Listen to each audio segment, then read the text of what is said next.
নমস্কার, চলছে চলবে রণজিতে আপনাদের সবাইকে স্বাগত। আপনাদের ভালো রাখতে, সমাজকে ভালো রাখার প্রয়াসে এই প্রতিবেদনের অবতারণা। সুপ্রিম কোর্টে চলছে ডিএ মামলা এবং সেখানে আজকে কিন্তু অবতীর্ণ কপিল সিব্বল। কালকে আমি অভিষেক মানু সিংভির কথা বলেছিলাম আইনজীবী হিসাবে। আজকে কপিল সিব্বল দেখুন একটু ইন্টারফেয়ার করলেন এবং চলছে শুনানি।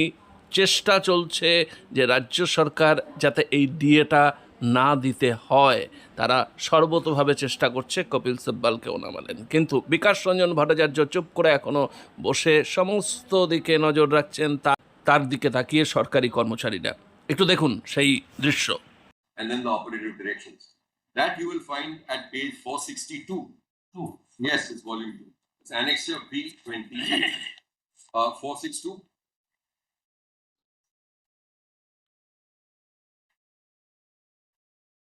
It's a judgment of the cabinet. Yes, which was eventually assailed before the High Court and sustained by the High Court. Just one. Yes. Yes, The lordships are page 462. yes. Yeah. May I jump to page 476? Yes. I wish to place para 25. The lordship has, sorry.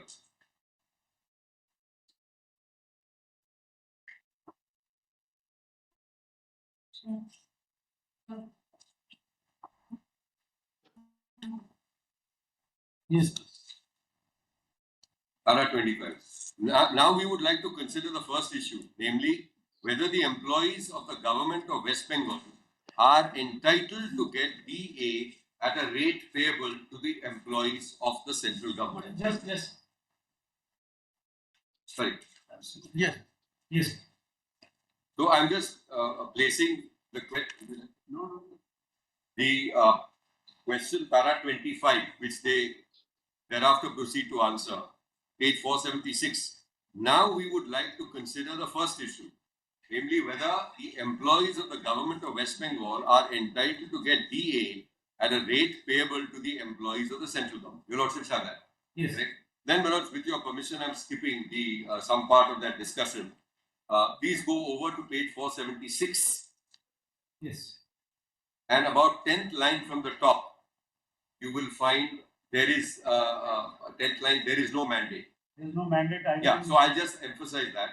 There is no mandate either in the statutory rules framed by the state government or in the administrative directions issued by the state government as to how DNS allowance will be released by the state government for its employees from time to time, whereas the central government has specifically accepted the recommendations of the Sixth Pay Commission for release of DA to its employees twice a year, as on 1st January and 1st July, payable with the salary of March and September respectively for administrative convenience, with inflation neutralization being maintained at 100% at all levels.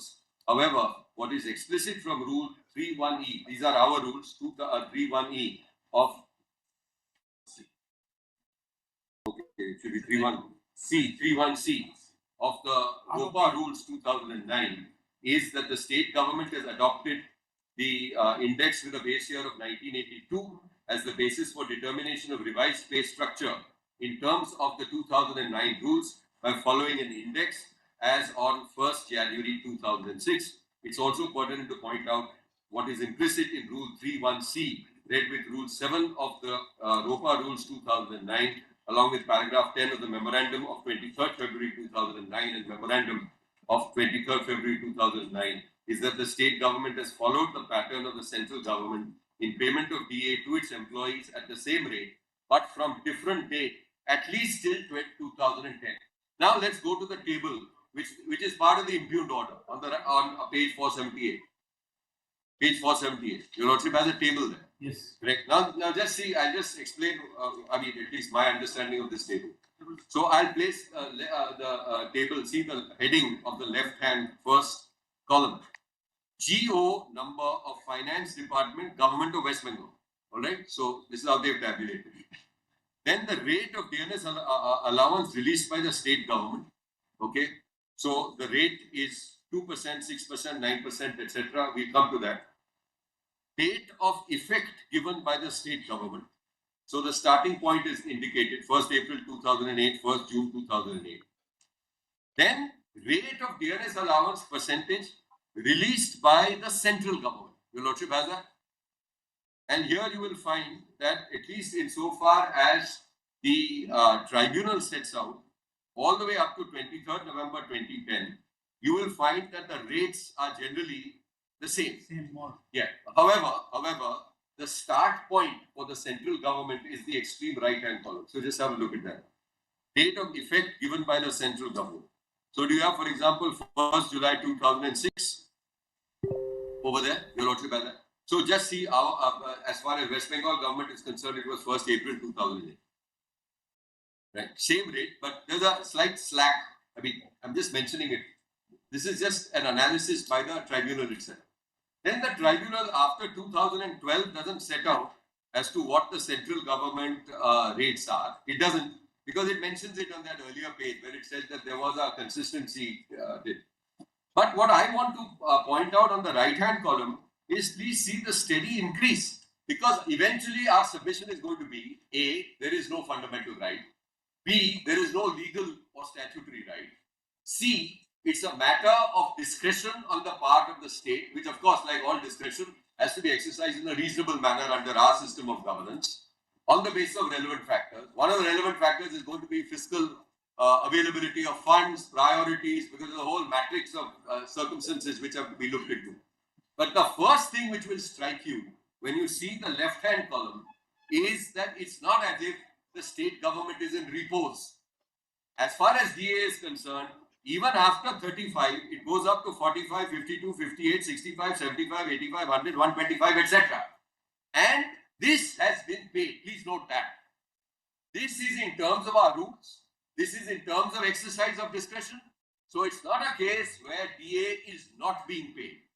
It is being paid. We'll give you those figures, etc. It is being calibrated upwards. But having regard to our abilities and our decision making broadly, and this in our respectful submission, this whole claim of parity, which you will find when I go to the next few paragraphs, has been expressly rejected by the tribunal. And after expressly rejecting it, I should qualify that. On my reading, they have expressly rejected it. But even after expressly rejecting it, they have brought it back in a sort of by a side door, which I don't believe is sustainable at all, which is why we went to the High Court. And of course, the High Court, as you know, has sustained it. So this table is of great value, particularly because it shows that there has been a periodic increase of DA even by the state government. And this we believe, of course, if someone comes forward to the tribunal and says that, look, this is what has been notified, but it is being denied to me, then I would respectfully submit that person has a right and the government has a corresponding duty to pay this amount. But that is the extent and scope of rights, and that's the extent to which the tribunal can go. It cannot and ought not to have done as it has over here, which is to bring in a backdoor method of parity, which is, according to us, at least not quite right. Now, yes, please. 1 minute first. I don't want to interfere in this. Just kindly come to the 7th schedule of the Constitution. I'm sorry. Kindly come to the 7th schedule. And kindly come to entry 41 of list.